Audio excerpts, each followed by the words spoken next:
이제 오늘 우리에게 주신 하나님 말씀 함께 나누겠습니다. 오늘은 예레미야 29장 1절부터 14절까지 말씀 함께 보겠습니다. 제29장. 선지자 예레미야가 예루살렘에서 이 같은 편지를 느부갓네살이 예루살렘에서 바벨론으로 끌고 간 포로 중 남아있는 장로들과 제사장들과 선지자들과 모든 백성에게 보냈는데, 그때는 여고니아 왕과 왕후와 궁중 내시들과 유다와 예루살렘의 고관들과 기능공과 토공들이 예루살렘에서 떠난 후라. 유다의 왕 시드기야가 바벨론으로 보내어 바벨론의 왕 느부갓네살에게로 가게 한 사반의 아들 엘라사와 hil기야의 아들 그마랴 편으로 말하되, 만군의 여호와 이스라엘의 하나님께서 예루살렘에서 바벨론으로 사로잡혀 가게 한 모든 포로에게 이와 같이 말씀하시니라. 너희는 집을 짓고 거기에 살며 텃밭을 만들고 그 열매를 먹으라. 아내를 맞이하여 자녀를 낳으며 너희 아들이 아내를 맞이하며 너희 딸이 남편을 맞아 그들로 자녀를 낳게 하여 너희가 거기에서 번성하고 줄어들지 아니하게 하라. 너희는 내가 사로잡혀 가게 한 그 성읍의 평안을 구하고 그를 위하여 여호와께 기도하라. 이는 그 성읍이 평안함으로 너희도 평안할 것임이라. 만군의 여호와 이스라엘의 하나님께서 이와 같이 말씀하시니라. 너희 중에 있는 선지자들에게와 점쟁이에게 미혹되지 말며 너희가 꾼 꿈도 고지듣고 믿지 말라. 내가 그들을 보내지 아니하였어도 그들이 내 이름으로 그 짓을 예언함이라. 바벨론에서 70년이 차면 내가 너희를 돌보고 나의 선한 말을 너희에게 성취하여 너희를 이곳으로 돌아오게 하리라. 너희를 향한 나의 생각을 내가 아나니 평안이요 재앙이 아니니라. 너희에게 미래와 희망을 주는 것이니라. 너희가 내게 부르짖으며 내게 와서 기도하면 내가 너희들의 기도를 들을 것이요 너희가 온 마음으로 나를 구하면 나를 찾을 것이요 나를 만나리라. 나는 너희들을 만날 것이며 너희를 포로된 중에서 다시 돌아오게 하되 내가 쫓아보내었던 나라들과 모든 곳에서 모아 사로잡혀 떠났던 그곳으로 돌아오게 하리라. 이것은 여호와의 말씀이니라. 아멘. 오늘 본문은 바벨론의 포로로 붙잡혀간 사람들에게 보내는 예레미야의 편지입니다. 당시 거짓 예언자들은 하나님이 역사하셔서 빠른 시일 내에 그들이 다 본국으로 돌아올 것이다 라는 예언을 했습니다. 그 대표적인 인물이 28장에서 만났던 하나냐라는 사람이죠. 하나냐는 2년 안에 모든 것이 끝나고 다시 돌아올 것이다 예언했지만 그 예언이 거짓 예언으로 드러나게 됩니다. 어찌되었든 간에 그렇게 그들에게 자꾸 뭔가 헛된 희망과 소망을 주는 거짓 예언자들이 득세하다 보니까 끌려간 사람들 중에서도 빠른 시일 내에 돌아갈 것이라는 희망을 품는 사람들이 하나둘 생겨나게 되었어요. 하지만 예레미야를 통해 주신 하나님의 뜻, 하나님의 말씀은 분명했습니다. 바벨론에서 다시 돌아오긴 하겠지만 그것은 70년 뒤에 있을 일이라는 이야기지요. 10절 말씀으로 가봅니다. 시작. 여호와께서 이와 같이 말씀하시니라. 바벨론에서 70년이 차면 내가 너희를 돌보고 나의 선한 말을 너희에게 성취하여 너희를 이곳으로 돌아오게 하리라. 너희가 돌아오는 건 1년, 2년, 5년, 10년 이 안에 일어날 일이 아니고 70년 뒤에 일어날 일이다 라고 말씀합니다. 여러분 70년이 얼마나 긴 시간입니까?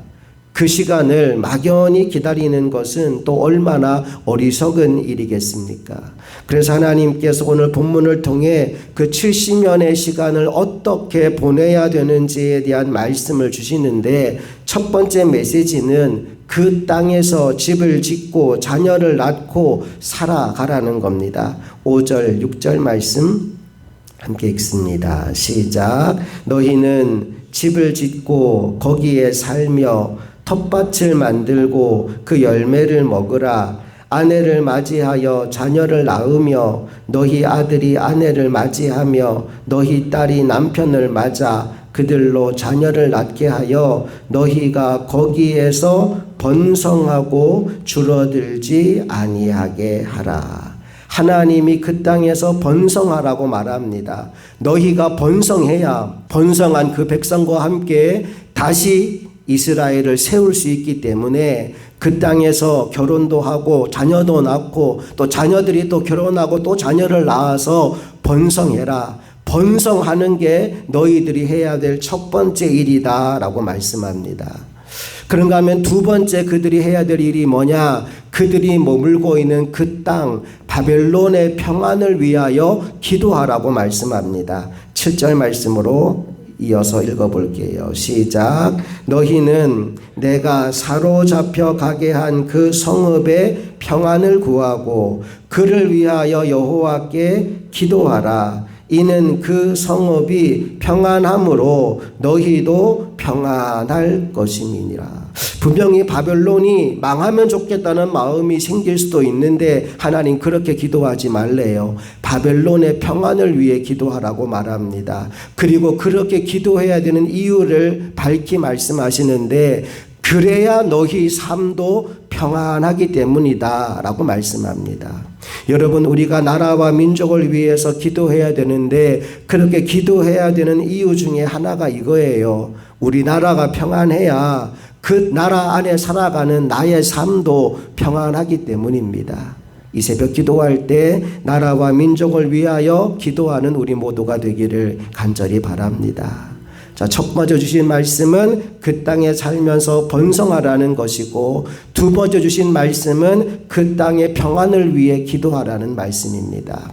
세 번째 주신 말씀은 포로 시절이 빨리 끝날 것이라고 예언하는 거짓 선지자들의 말에 절대로 속아 넘어가지 말라는 겁니다.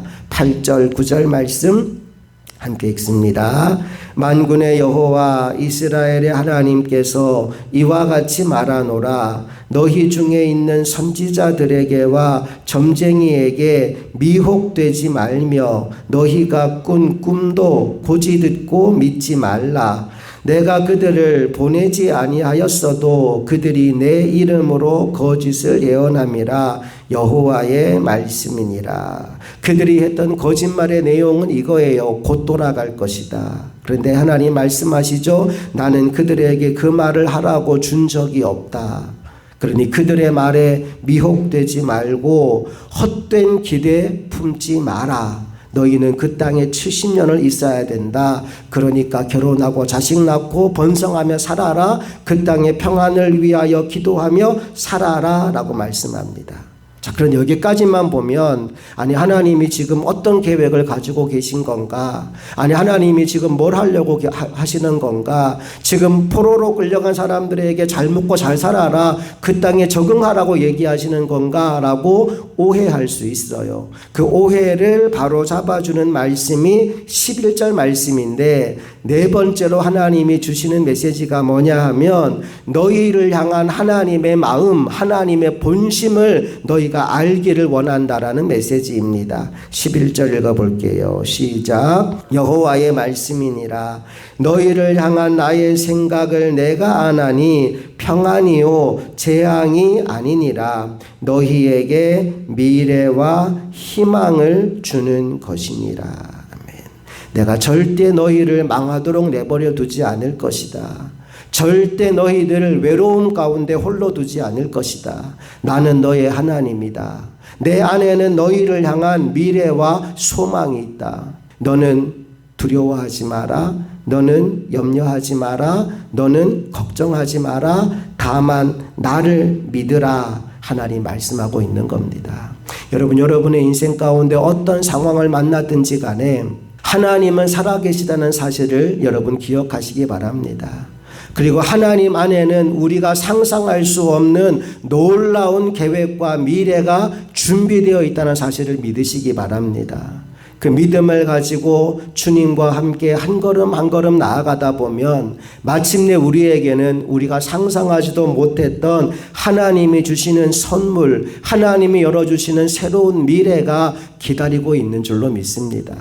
이것을 아는 사람이 해야 될 마지막 일이 있어요. 그게 뭐냐 하면 끊임없이 기도하고 하나님을 찾는 일입니다. 12절과 13절을 다 같이 읽어봅니다. 시작. 너희가 내게 부르짖으며 내게 와서 기도하면 내가 너희들의 기도를 들을 것이요 너희가 온 마음으로 나를 구하면 나를 찾을 것이요 나를 만나리라.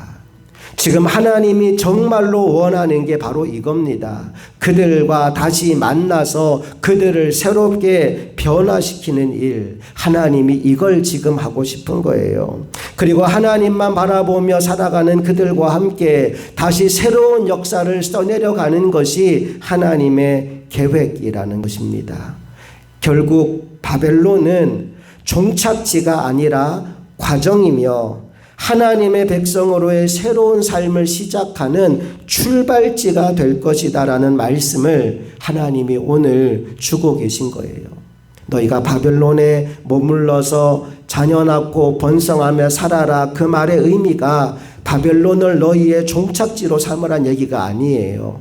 그곳은 하나님과 함께하는 새 역사를 써내려가는 출발지가 될 것이다.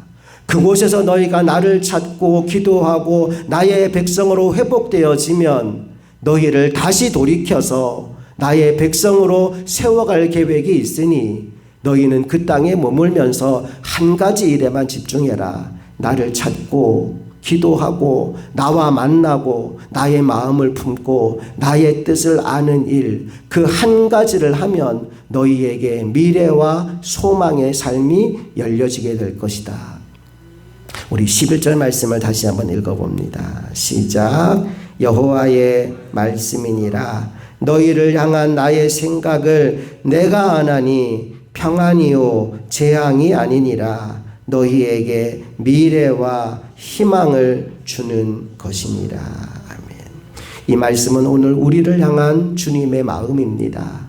이 말씀을 마음 깊이 새기고 하나님, 오늘 내 인생 가운데 어떤 일을 만난다 하더라도 절망하지 않겠습니다. 포기하지 않겠습니다. 하나님이 분명히 나에게 평안을 주겠다고 약속했고 미래와 희망을 주겠다고 약속했으니 그 하나님만 붙잡고 나아가겠습니다. 하나님만 바라보며 기도하겠습니다. 하나님이 준비하신 미래와 희망을 현실로 누리는 하나님의 사람이 되게 하여 주옵소서. 우리 그렇게 기도하며 주님 앞에 나아가는 이 새벽 되기를 간절히 소망합니다. 함께 기도하시겠습니다. 좋으신 아버지 하나님, 우리에게 미래와 희망을 주시는 주님을 찬양합니다. 눈에 보이는 현실이 아니라 하나님의 말씀을 믿는 믿음으로 살아가게 하여 주시옵소서. 믿음이 없이는 하나님을 기쁘시게 할 수 없다고 하였습니다. 하나님께 나아가는 자는 반드시 그가 계신 것과 또한 그가 자기를 찾는 자들에게 상 주시는 이심을 믿어야 한다라고 말씀했습니다. 오늘 우리가 주님 앞에 나왔습니다. 주님이 계신 것을 믿는 믿음, 또 주님은 좋은 것, 상 주시는 분이라는 것을 믿는 믿음으로 이 하루를 살아가게 하여 주셔서 주님께서 주시는 희망과 주님께서 주시는 그 미래를 현재 진행형으로 경험하는 우리 모두가 되기를 간절히 소망합니다. 이 하루도 주님 안에 거하며 주와 동행하는 행복한 날이 되기를 간절히 소망하며 우리 주 예수 그리스도의 이름으로 기도합니다. 아멘.